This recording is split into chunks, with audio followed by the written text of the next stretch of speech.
मेरे गुरु महेश्वर शिव के चरणों में मेरा प्रणाम है।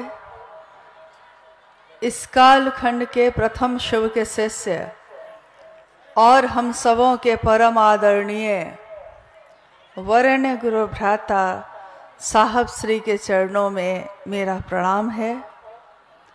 शक्ति स्वरूपा माँ नीलमानंद जी के चरणों में मेरा प्रणाम है और अररिया जिले के इस स्थान पे उपस्थित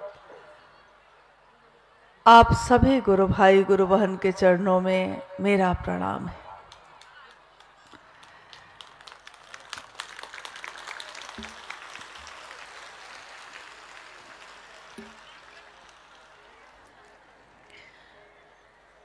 आज का ये शिव गुरु महोत्सव जो अररिया जिले के सभी गुरु भाई गुरु बहनों के अथक परिश्रम से संभव हो पाया है। इस महोत्सव का एकमात्र उद्देश्य एक ही है, शिव मेरे गुरु तो हैं लेकिन हर व्यक्ति के हो जाए। हरिंद्र कहते हैं शिव है गुरु, इनको जन जन प्रतिष्ठित करो। जर्रे जर्रे के शिव हो गुरु, सैलाब ऐसा ही ला दोगे तुम। ये पंक्ति गूंज रही है आज फिजाओं में, हमारे दिल में, हमारे दिमाग में, हमारे जीवन में। जो जीवन आज है ये पहले तो नहीं था। जो शिव की शिष्यता का भाव आज इतना व्याकुल है, बेचैन है, इसमें पीड़ा है, इसमें प्रेम है, इसमें लगन है अपने गुरु की। जब हम सब ने इस कालखंड में जन्म लिया, हमारे घर परिवार में हमने देखा कि घर के पूजा घर में, मंदिरों में शिव की पूजा होती है। अपने बचपन में मैंने देखा कि विभिन्न देवी देवताओं की पूजा तो हो रही है, लेकिन सर्वाधिक पूजा अगर किसी की देखी तो देखा कि महादेव की। और महादेव की पूजा में ये भी देखा कि कर्म कांड कम है और भाव ज़्यादा है। बाकी पूजा में तो बहुत कर्म कांड है, महादेव की पूजा में न्यूनतम भाव की प्रधानता शुरू से रही है। अभी आपने सुना अनुभया से कि भारत की संस्कृति में शिव, उस बारे में पूरी दुनिया ही जिसकी इच्छा मात्र है, शिव की इच्छा से ये सृष्टि सृष्ट है। और भारत की ये भूमि, ये देश, जिस देश में हम आप रहते हैं, इस देश के रहने वालों ने पूरी दुनिया के लोगों को ज्ञान का संदेश दिया, शांति का संदेश दिया है। और आज के इस युग में, इस कालखंड में शिव शिष्यता का संदेश दे रहा है लगातार। ये जिनके दिल की आवाज है। अभी आपने सुना अररिया के गुरु भाई जो गा रहे थे कि हरिंद्र के दिल की आवाज है, ये दूर तलक जाएगी। ये आवाज दिल से निकली है ना, तो दिल की आवाज तो दूर तलक जाती ही जाती है। मुख से बोली हुई आवाज कुछ ही दूर तक जाकर दम तोड़ देती है, लेकिन दिल से निकली आवाज जर्रे जर्रे तक पहुंचती है। किसने आवाज लगाई है, किसने ये कहा है, महत्वपूर्ण तो ये है, कहने वाले शिव के शिष्य साहब हरिंद्रानंद जी हैं। दिल भी उनका, आवाज भी उनकी।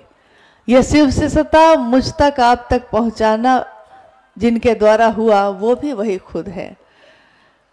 और उन्होंने जगत के लोगों को ये कहा कि वही महादेव जो महाकाल है, वही महादेव जो काल से भी परे है, जिसकी मात्र इच्छा से ये सृष्टि सृष्ट है। शिव की इच्छा हुई और ये दुनिया बनी। शिव की इच्छा सृष्टि की नियामक शक्ति है, यानी नियंत्रण करती है पूरी सृष्टि को, सृष्टि के कण कण को, हमारे आपके जीवन के पल पल को जो नियंत्रित करती है, वो इच्छा है शिव की। शिव की इच्छा जगत की नियामक शक्ति है। लेकिन वही शिव, एक ही शिव है, एक ही सत्ता, वही ऊर्जा जब किसी मनुष्य में उतरती है बहुत छोटे अंश में, तो हम कहते हैं कि मनुष्य आत्मा है। जब किसी जीव में उतरती है तो हम कहते हैं कि जीवात्मा है। और वही परम सत्ता, वही परम ऊर्जा जब परम ऊर्जा के रूप में होती है तो उसको कहते हैं परमात्मा। ईश्वरों के भी ईश्वर महेश्वर, महेश्वर यानी जितने ईश्वर हैं उन सब के भी मुख्य नियंत्रक है वो। दुनिया तो छोड़ दीजिए, इंसान तो छोड़ दीजिए, जितने भगवान हैं उन सब भगवानों के भी नियंत्रक वो खुद है। उनके अनेक रूपों की पूजा होती आई। महाकाल, महान मृत्युंजय, महायोगेश्वर, महाऔढ़रेश्वर, जितने भी रूप हैं, अलग अलग जब हम देखते हैं, अलग अलग सुनते हैं तो इसके अलग अलग नाम सुनाई देते हैं। लेकिन जब हम कहते हैं शिव,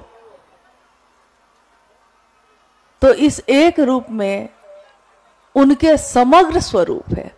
जितने भी रूप हो सकते हैं उनके सारे के सारे रूप एक साथ हैं।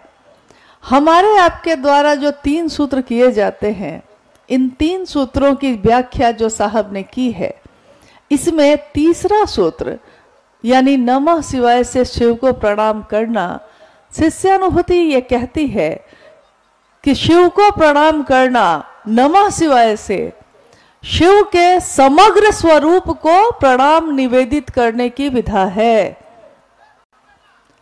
समग्र स्वरूप को।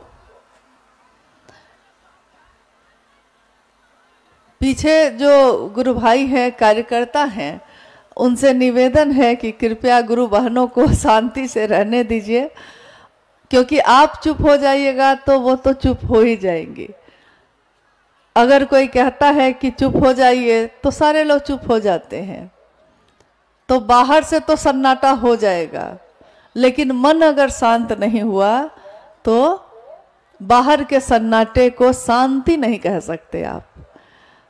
तो मेरी अनुभूति है, मुझको लगता है ऐसा कि जहाँ हमारे गुरु शिव की उपस्थिति हो, जहाँ साहब और दीदी स्वयं उपस्थित हों, उस जगह पे किसी कार्यकर्ता की जरूरत नहीं पड़ती, क्योंकि उनकी उपस्थिति तो हमारे मन को खुद ही अनुशासन में डाल देती है।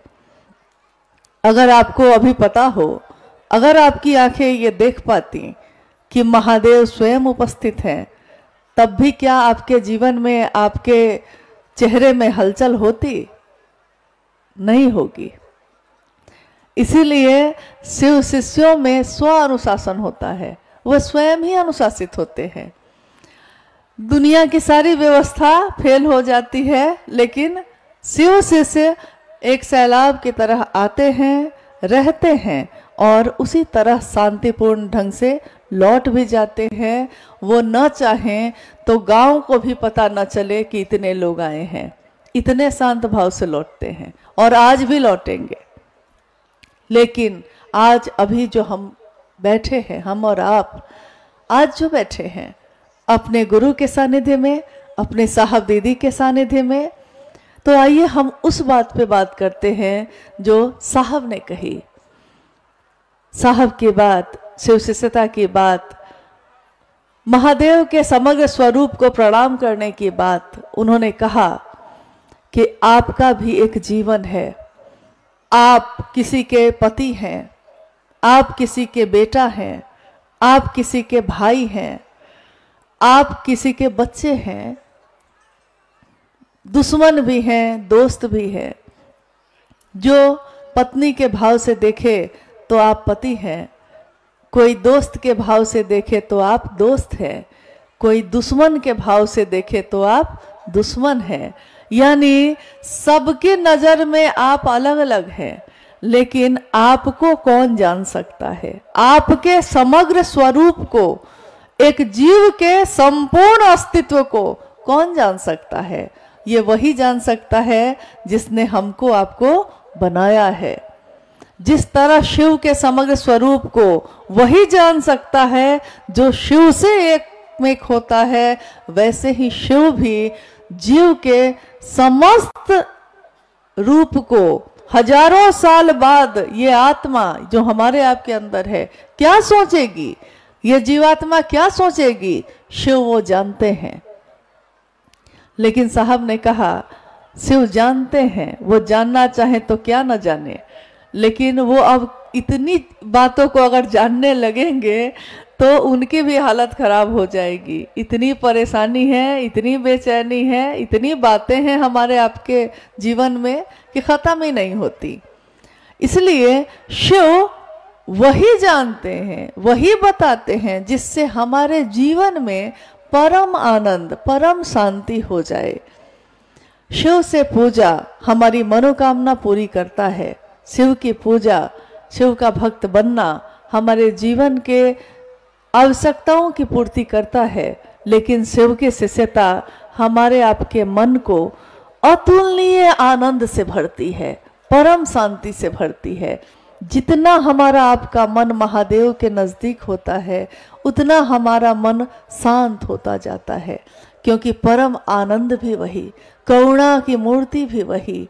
और अगर संसार में कोई भी रूप है, चाहे वो पिता का है, अगर महादेव नहीं पिता तो धरती पे कोई पिता नहीं हो सकता। अगर उनमें माँ का गुण ना हो तो धरती पे कोई माँ नहीं हो सकती। यानी जीवन में, जगत में जितने भी रूप हैं, वो शिव अगर उस रूप में ना हो तो धरती पे भी वो रूप नहीं आ सकता। इसीलिए जब ज्ञान की धाराओं की बात हम करते हैं तो खंड खंड में बहुत तरह के ज्ञान हैं। ज्ञान की तलाश अगर लौकिक है तो शरीरधारी बहुत गुरु है, लेकिन अगर ज्ञान की तलाश उस शिव की है, खुद की खोज है, मैं कौन हूँ, कहाँ से आया हूँ, आध्यात्म के रास्ते पे चलना है, तब तो शिव ही गुरु के रूप में हमारे आपके मन में फैले अंधेरे को दूर कर सकते हैं।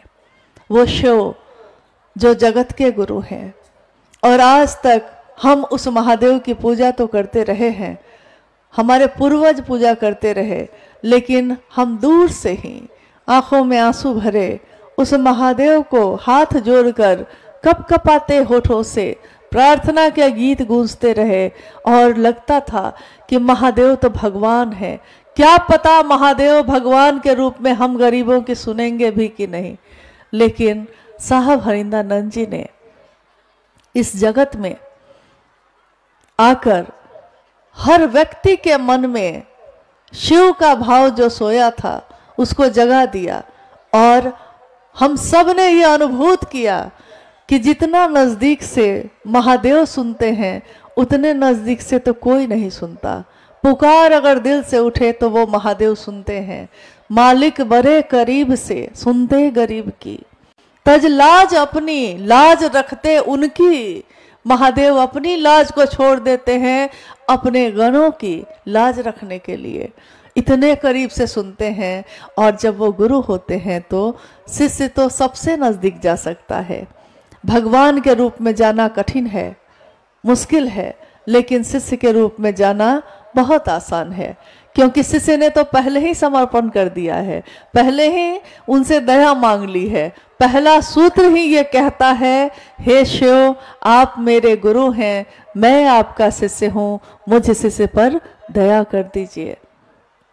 हम कहते हैं बार बार, ये कहते हैं कि जिसकी आवृत्ति, जिस बात को बार बार हमारा मन दोहराए, एक दिन हमारे मन की आवाज बन जाती है। वो मन एक ऐसी मशीन है जो दिखाई नहीं देती। हमारा पूरा शरीर दिखाई देता है, हमारे शरीर के अंदर के भी अंग दिखाई देते हैं। हाथ कट जाए तो खून जो बह रहा है, रक्त जो बह रहा है, वो बाहर फूट पड़ता है। हर चीज दिखाई देती है, लेकिन वो मन कहाँ है ये दिखाई नहीं देता। आज तक किसी ने किसी के मन का दर्शन किया है?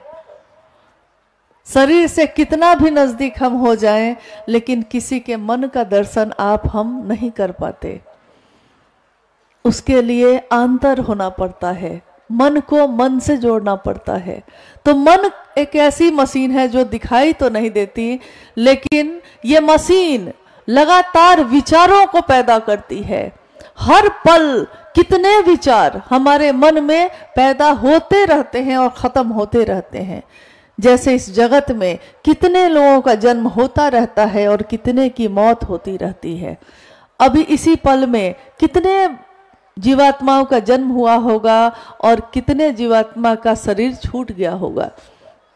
यानी ये क्रम चल रहा है लगातार।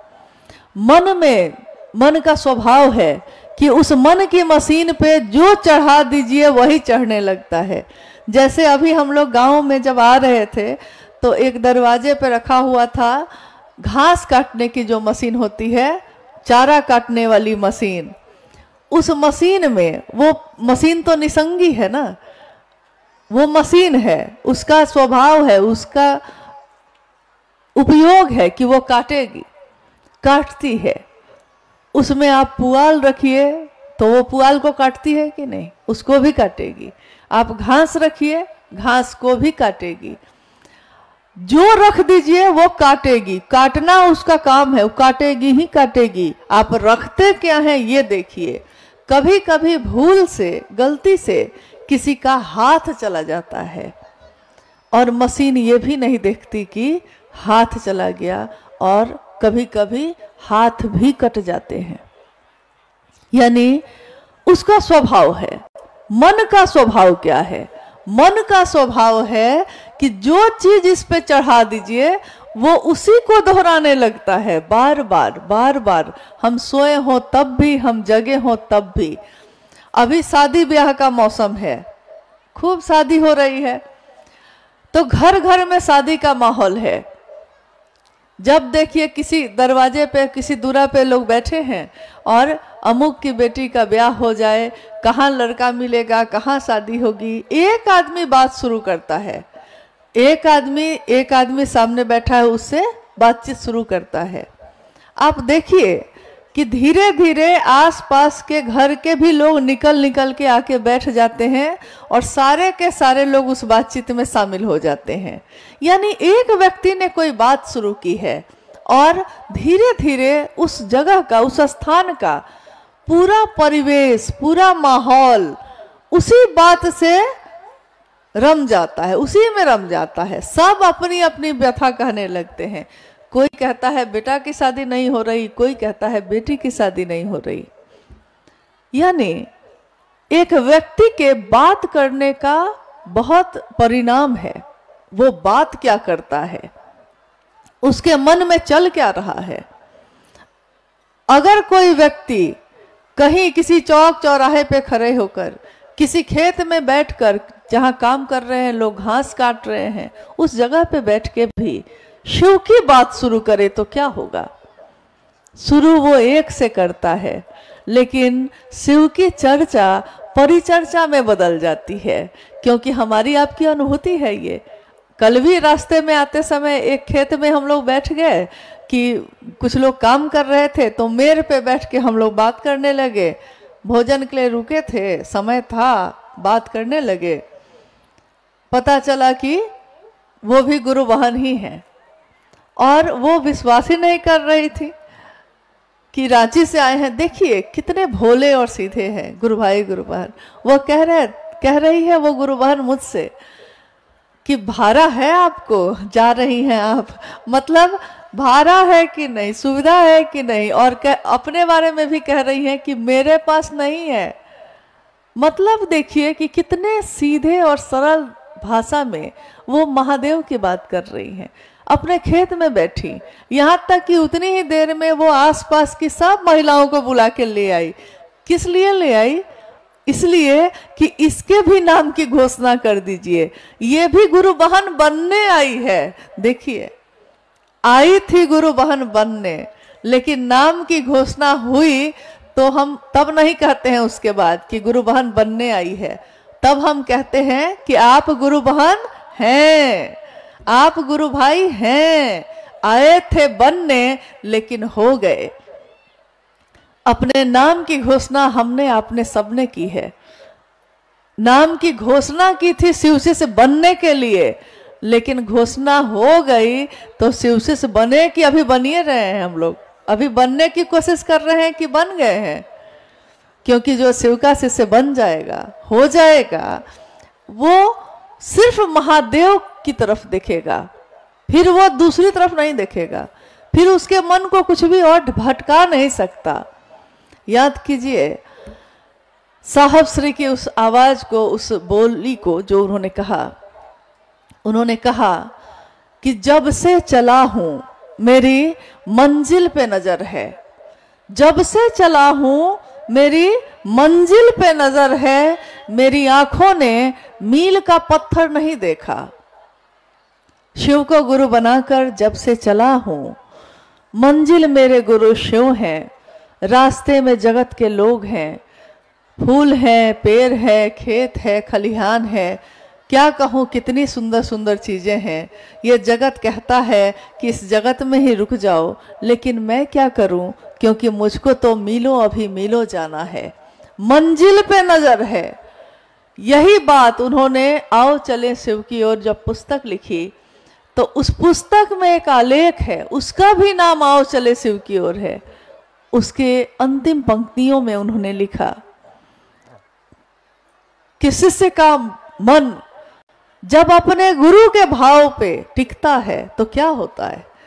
जब शिष्य का मन अपने गुरु पे टिकता है तो वो शिव भाव के, शिव अनुगामी, शिव का अनुगमन करने वाला, शिव के पीछे चलने वाला, शिव अनुगामी चिन्मय भावों का संधान करता है व्यक्ति के ध्येय की प्रत्यंचा पर। सुनने में तो वाक्य बहुत भारी लगा कि व्यक्ति के ध्येय की प्रत्यंचा पर शिव अनुगामी भावों का संधान किया जाए। जिस दिन लिखा था उन्होंने तो हम लोग के तो सिर से ही गुजर गया, समझ में ही नहीं आया इसका क्या मतलब हुआ। साहब ने कहा कि व्यक्ति यानी वो शिष्य जिसने शिव को अपना गुरु बनाया है, शिष्य के ध्येय का अर्थ होता है उद्देश्य आपका क्या है। शिव को गुरु बनाने के पीछे आपका उद्देश्य क्या है? क्योंकि सबका उद्देश्य अलग अलग हो सकता है। किसी का उद्देश्य हो सकता है कि उसको संतान चाहिए, किसी का उद्देश्य हो सकता है कि उसको सम्मान चाहिए, किसी का उद्देश्य हो सकता है कि उसको वैभव और संपत्ति चाहिए। यानी सबके अलग अलग उद्देश्य हो सकते हैं। किसी का हो सकता है कि उसको शिव चाहिए। तो साहब ने कहा कि शिष्य जो व्यक्ति है, जो पात्र है, उसके उद्देश्य की, यानी उसका उद्देश्य क्या है शिव को गुरु बनाने के पीछे, उस उद्देश्य की, ध्येय की प्रत्यंचा पर, यानी आपने कभी देखा होगा कि तीर और धनुष होता है। हमारे पूर्वजों ने महाभारत और रामायण काल में जब भी तस्वीर आप देखिएगा तो उस तस्वीर के साथ तीर और धनुष दिखेगा। तीर, कितनी कहानियां हैं। अर्जुन से कहा गया कि स्वयंवर हो रहा है और इस स्वयंवर की शर्त है कि जो मछली ऊपर घूम रही है, मैं अनुरोध करूंगी कि आप इस बात को थोड़ा ध्यान से सुनिएगा, क्योंकि साहब ने जो बात समझाई है उसमें परिणाम है। क्या परिणाम है, इसके लिए पहले हमको ध्यान से इसको समझने की कोशिश करनी होगी। घटना है महाभारत काल की कि अर्जुन और उसके साथ बहुत सारे लोग उस स्वयंवर में आए। छत पे एक मछली जो टांगी गई थी वो घूम रही है और शर्त यही थी उसमें कि जो अपने तीर से उस मछली की पुतलियों पे लक्ष्य भेद करेगा, लक्ष्य यानी उसकी मंजिल क्या है, उस मछली की पुतली, और तीर चलाना है। तीर कहां से चलेगा, धनुष पे ही ना चलेगा।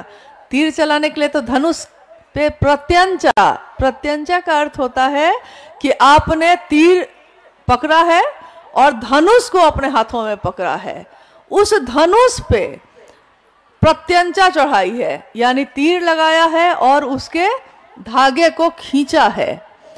जितनी ताकत और लक्ष्य के भेदन के साथ, ताकत यानी मन की ताकत हो कि शरीर की ताकत हो, उसके साथ, और लक्ष्य आपका सामने एक बिंदु है।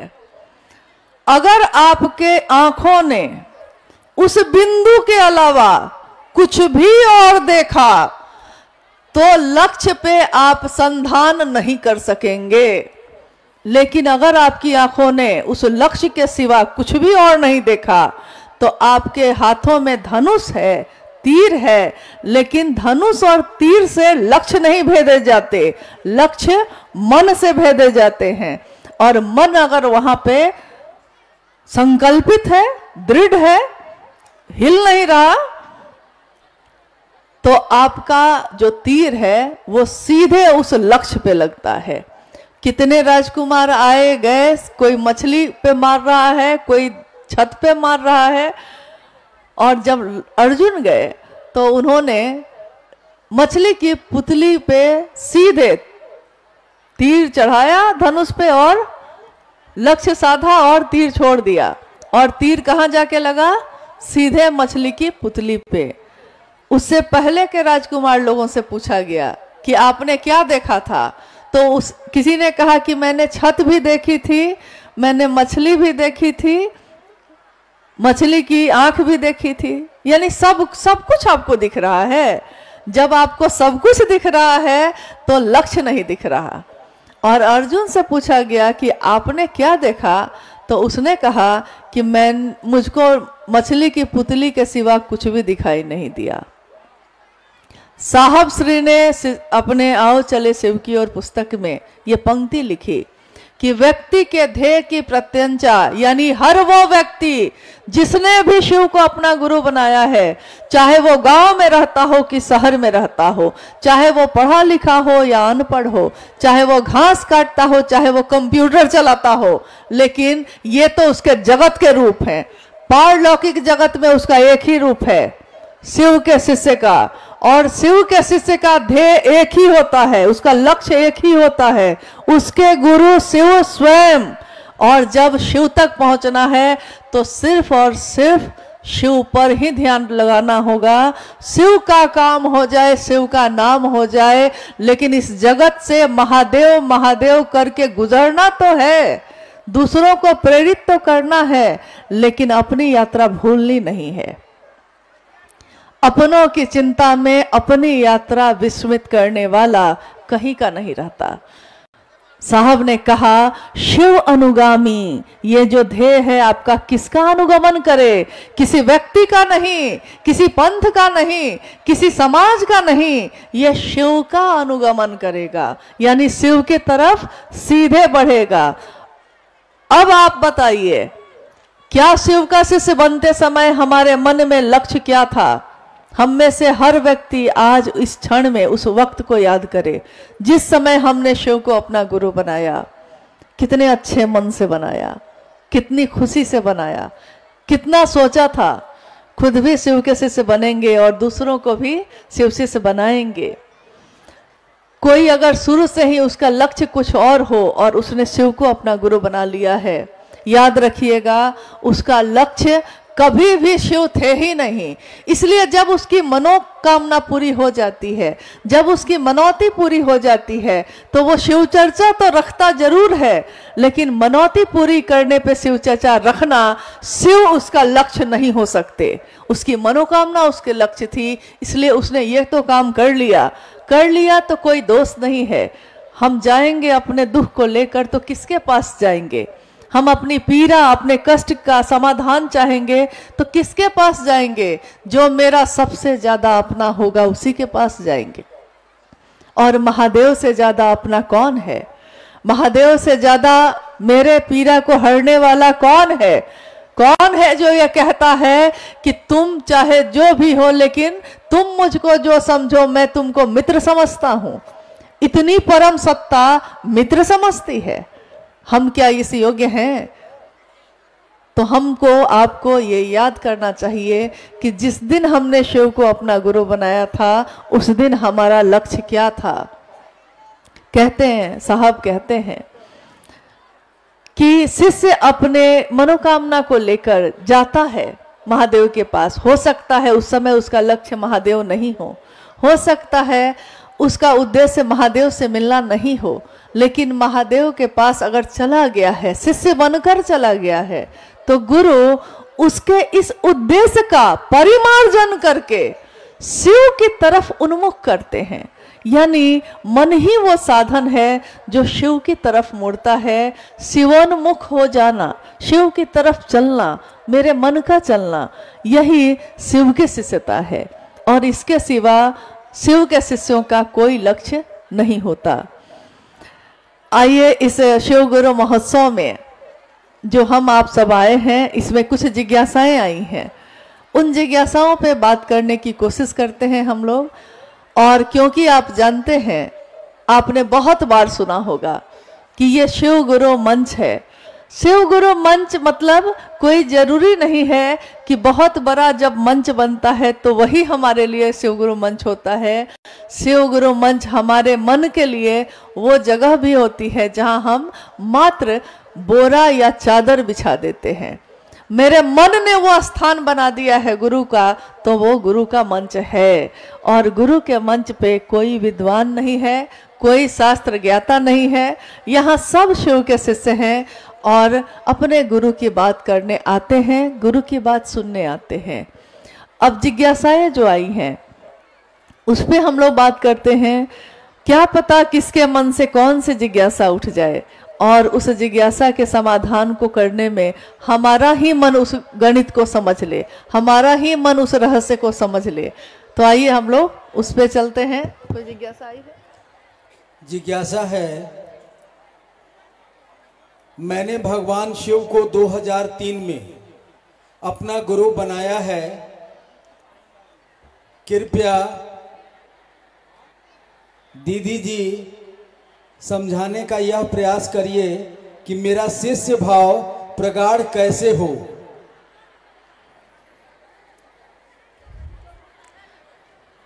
आपने 2003 में शिव को अपना गुरु बनाया है। जिज्ञासा यही है कि मैंने 2003 में शिव को अपना गुरु बनाया है, मेरा शिष्य भाव प्रगाढ़ कैसे होगा।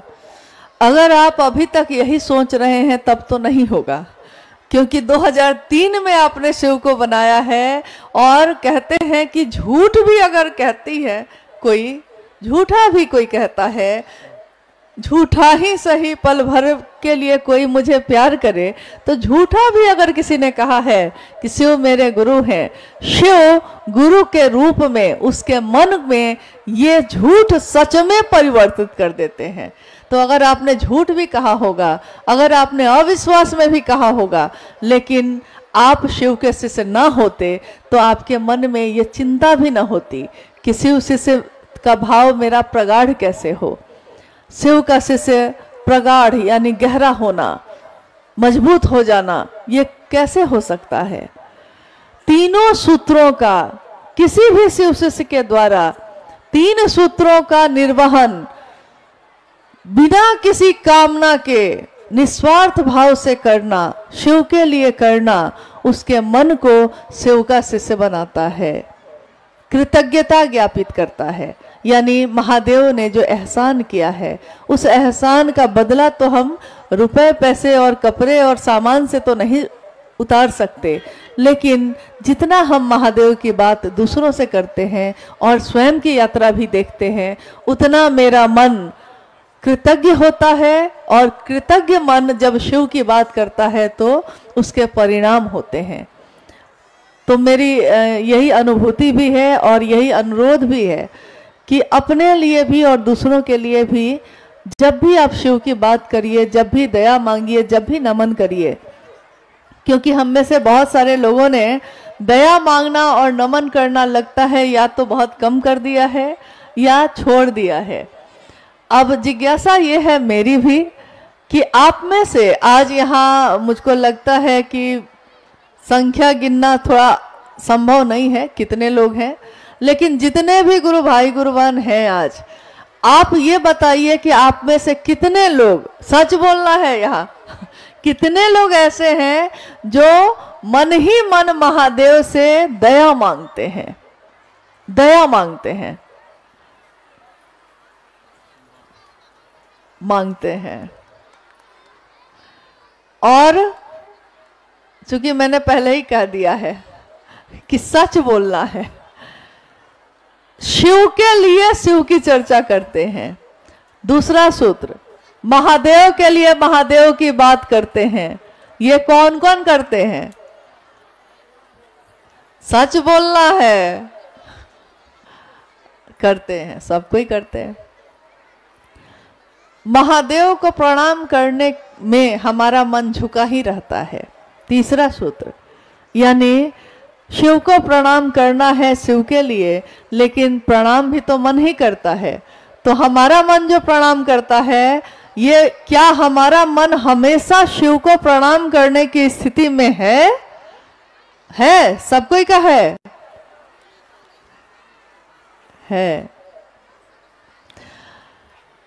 आपने देखा होगा, जैसे हम लोग अभी बैठे तो कोई गुरु बहन जो सामने बैठी हैं, अगर वो मुझको देख के मुस्कुराई तो हम भी मुस्कुराए, अगर हम उनको देख के मुस्कुराए तो वो भी मुस्कुराई।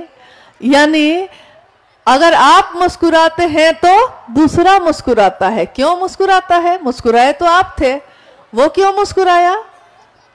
और अगर आप किसी को नफरत से देखते हैं तो आपसे ज्यादा दुगुनी ताकत से वो आपसे नफरत करने लगता है। क्यों ऐसा होता है? नफरत तो हम किए थे, आप क्यों किए? यानी एक का हर, न्यूटन एक लॉ बनाए थे कि हर एक्शन का रिएक्शन होता है, मतलब हर काम का परिणाम है। तो जब आपके मुस्कुराने से कोई मुस्कुराने लगता है और आपके हंसने से कोई खिलखिला उठता है, मैंने कहा फूलों से हंसो तो वो खिलखिला के हंस दिए।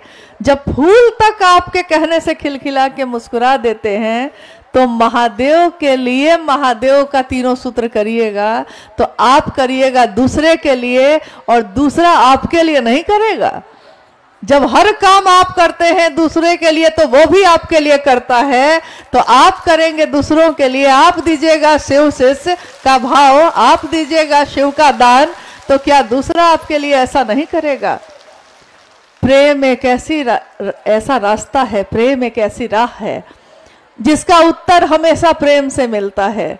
नफरत नफरत को बढ़ाता है, लेकिन प्रेम हर भाव को दमित करता है, शांत कर देता है, और एक ही भाव शेष रह जाता है, प्रेम का।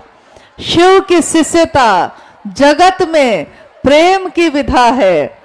तंत्र कहता है, यानी तंत्र का मतलब ही, जब तंत्र कहते हैं तो ओझा गुनी वाला तंत्र नहीं, तंत्र यानी शिव को प्रेम और समर्पण करने वाला।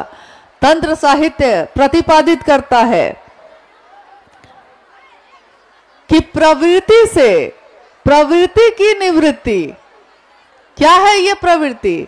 यानी हमारा मन भोगना चाहता है, हमारा मन जगत में रहना चाहता है, लेकिन हमारे मन को एक तरफ तो महादेव गुरु के रूप में भोग और मोक्ष दोनों देते हैं, अभिन्न रूप से देते हैं, और एक तरफ भोग तो भोगा लेकिन भुक्त ना हुए। क्योंकि पहले के लोगों ने कहा है कि भोगा न भुगता वैव में वो भुगता, भोग को भोगा नहीं भुक्त हो जाए। लेकिन महादेव के शिष्य साहब हरिंद्रानंद जी ने कहा भोग को भोगा है लेकिन भुक्त नहीं हुआ है, कोई शिव का शिष्य नहीं। सरकारी जमीन की तरह भोगा है और छोड़ दिया है, भोगा भी है छोड़ा नहीं है, जगत में रह के गृहस्थी का सुख भी है, कपड़ा है, खलिहान है, खेत है, सब है, जगत के सारे सुख भी हैं, लेकिन सुख को भोगा है, भुक्त हुआ नहीं है, उसमें जकरे नहीं गए, उसमें संकीर्णताओं में बंधे नहीं गए, हर संकीर्णता से मुक्त होकर तब इस राह पे चले हैं। हम सब आज अररिया या इसके आसपास के जिलों में, बगल में आपके नेपाल है, सभी दोनों देशों में कहीं भी अगर शिव शिष्टता की बात हो रही है तो इस बात को देखकर एक बात याद आती है कि हर वो रचना महादेव की रचना जो सकारात्मक है, महादेव की रचना सकारात्मक ही होती है। महादेव की रचना कोई भी है उसमें सकारात्मक गुणात्मक विधि होती है। कैसे होती है ये?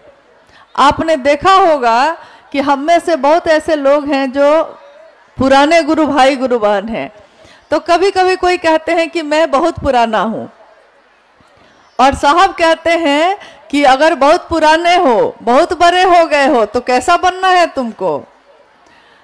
वैसा नहीं कि बड़े हुए तो क्या हुआ, जैसे पेड़ खजूर, पंछी को छाया नहीं, फल लगे अति दूर, वैसा बड़ा नहीं बनना है कि बहुत पुराने बहुत बड़े गुरु भाई, लेकिन इतने बड़े हो गए कि हम सभी नए शिव शिष्यों को न छाया मिल रही है और न फल मिल रहा है।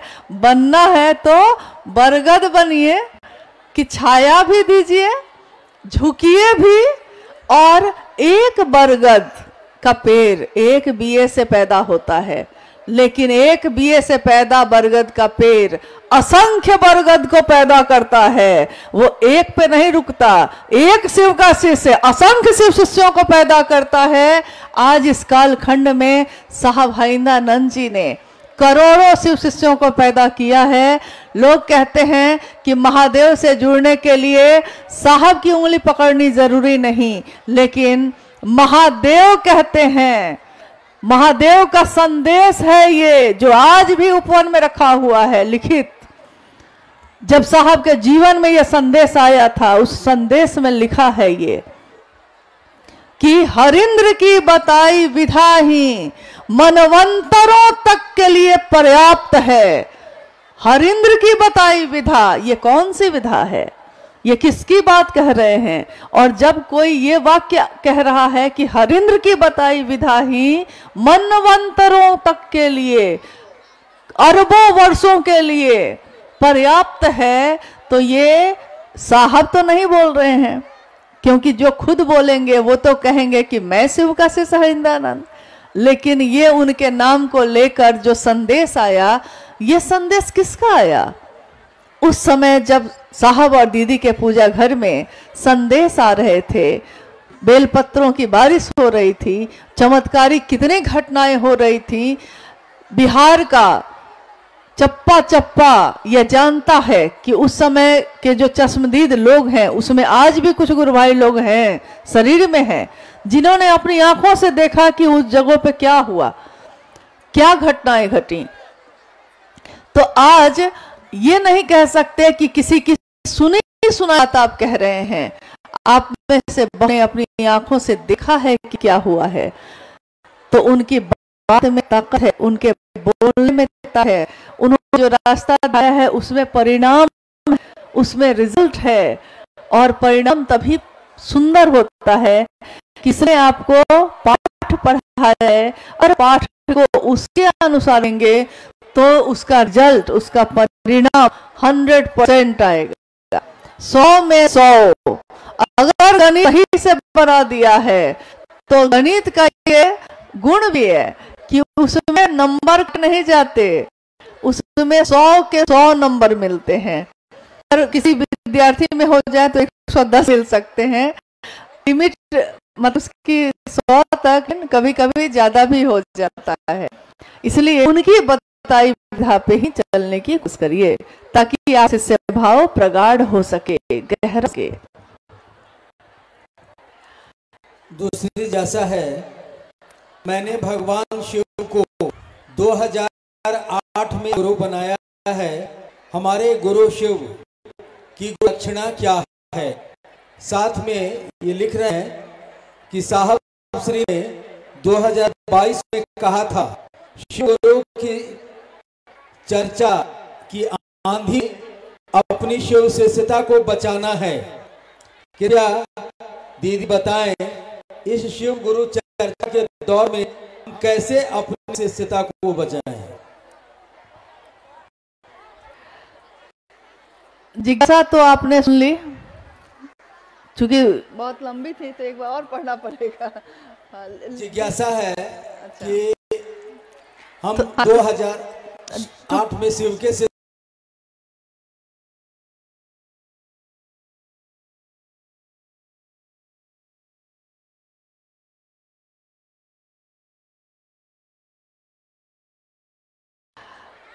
तो सन 2022 में साहब ने कहा, फेसबुक पे लाइव चर्चा उनकी चल रही थी और उसमें उन्होंने कहा कि शिव गुरु महोत्सव का, शिव चर्चाओं का दौर चल रहा है, लेकिन याद रखिएगा कि इस दौर में शिव चर्चा की आंधी में अपनी शिव शिष्यता को मत बहा दीजिएगा।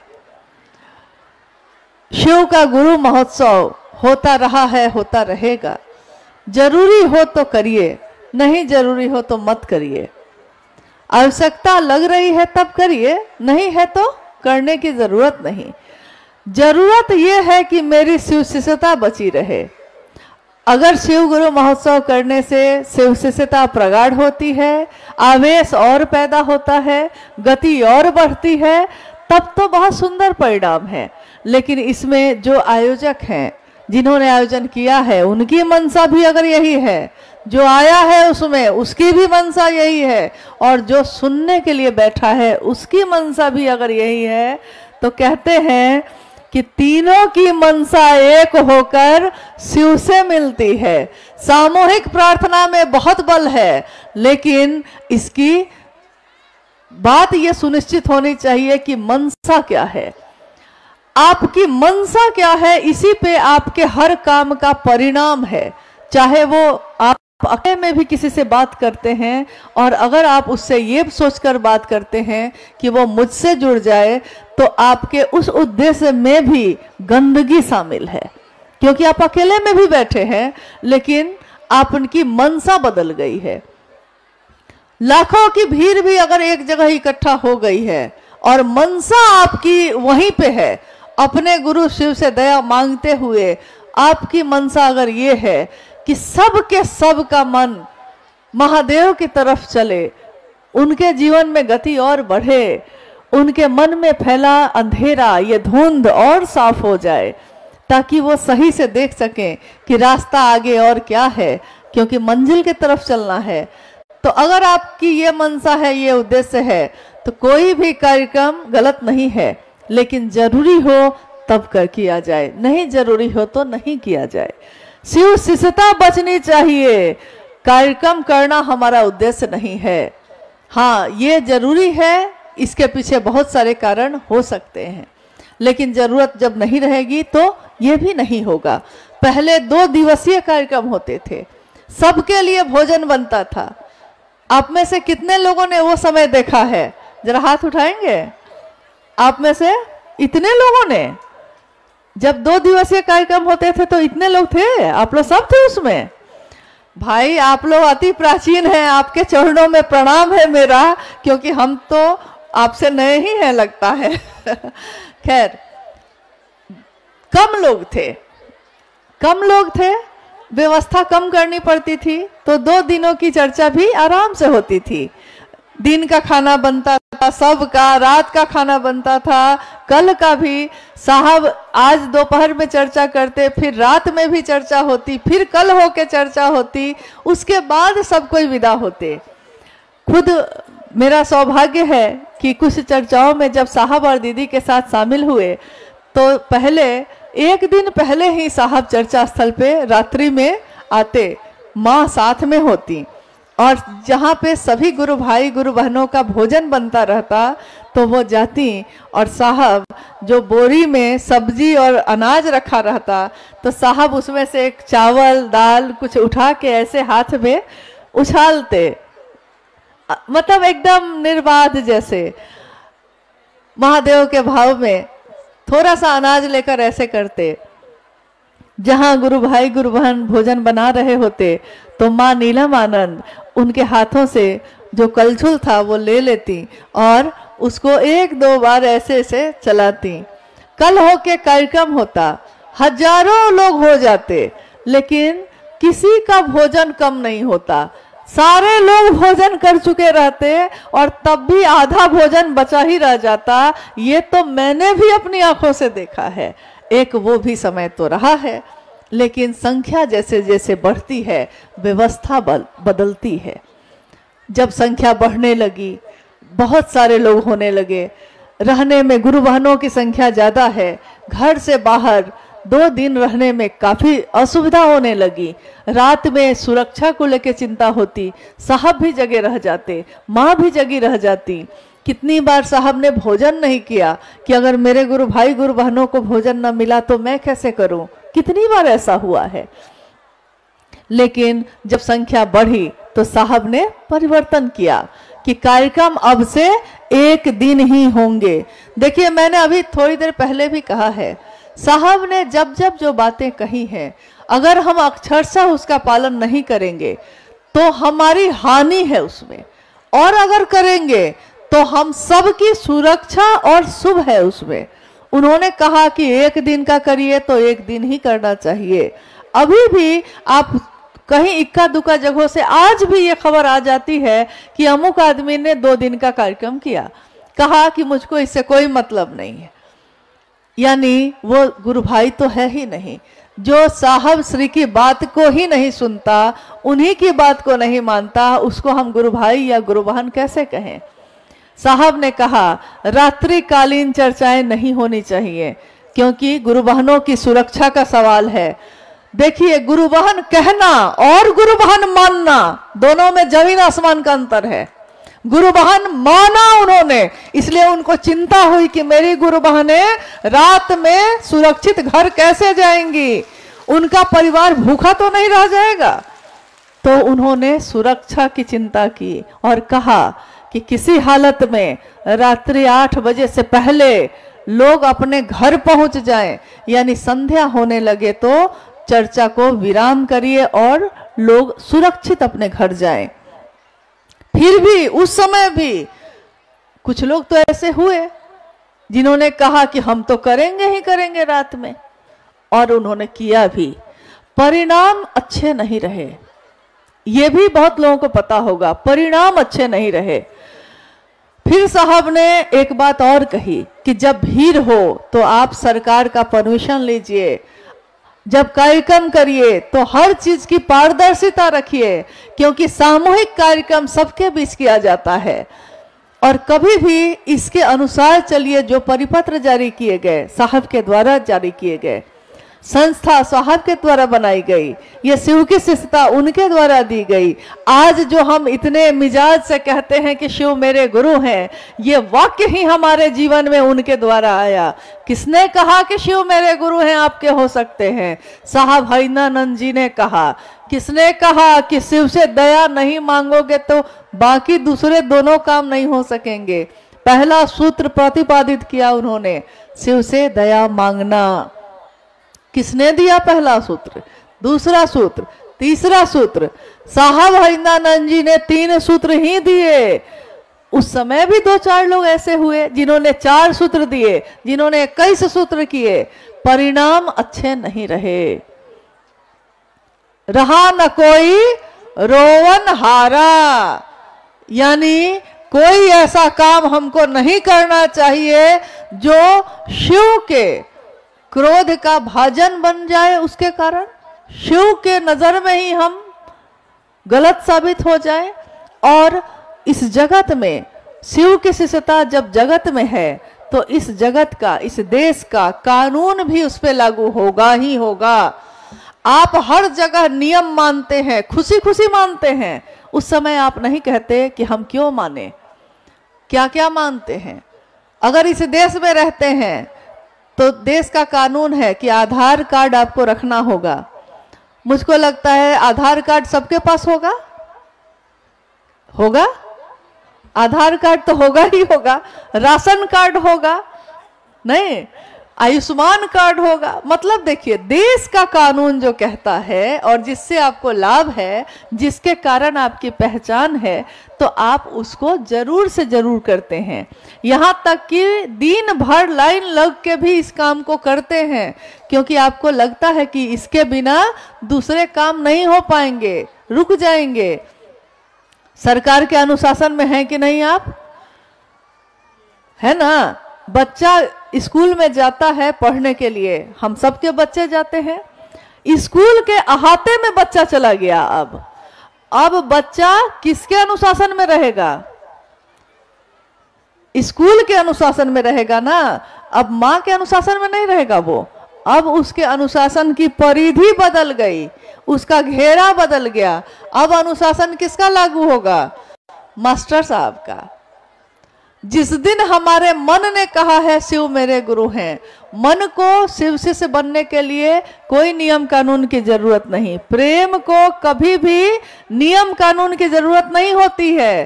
प्रेम तो मन से मन का होता है, लेकिन उस प्रेम को विवाह में बदलने के लिए पंडित जी की जरूरत पड़ती है और मैरिज सर्टिफिकेट की जरूरत पड़ती है ना। प्रेम में नहीं पड़ती, विवाह में पड़ता है। यानी प्रेम में नहीं, लेकिन उसकी परवाह में व्यवस्था आती है। और प्रेम भी उन्होंने ही करना सिखाया है, परवाह करना भी उन्होंने ही सिखाया है। तो जब शिव को गुरु बनाने की बात कहने वाले वो स्वयं, तीनों सूत्र देने वाले वो स्वयं, तीनों सूत्रों का निर्वहन सही तरीके से हो सके, इसके लिए हर पल अपना साथ देने वाले वो स्वयं, तो फिर अनुशासन किसका चलेगा? शिव शिष्यता में अनुशासन किसका चलेगा? कोई नियम नहीं है, कोई कानून नहीं है, लेकिन स्व अनुशासन तो चलेगा। किसका चलेगा? एक छोटा सा घर होता है, उसमें भी एक अनुशासन होता है घर के मुखिया का, नहीं तो घर बिखर जाता है, वो परिवार बिखर जाता है। और लाखों करोड़ों की संख्या में शिव शिष्यों का परिवार साहब और मां नीलमानंद जी ने बनाया। इन शिव शिष्यों के परिवार में इस परिवार को बनाने वाले की ही तो बात लागू होगी, किसी और की कैसे होगी? न मेरी न तेरी। कानून तो उनका लागू होगा, निर्देश और आदेश तो उनका लागू होगा। मेरा और आपका कैसे लागू होने लगा? हम आप कैसे कह सकते हैं? इसलिए ये अनुरोध है, ये निवेदन है कि जब भी शिव शिष्यता की बात हो, शिव चर्चा की बात हो, तो हम सबको उन्हीं के निर्देश और दिशा के अनुसार अपने काम को करना चाहिए। और कोई है? हाँ बोलिए बोलिए।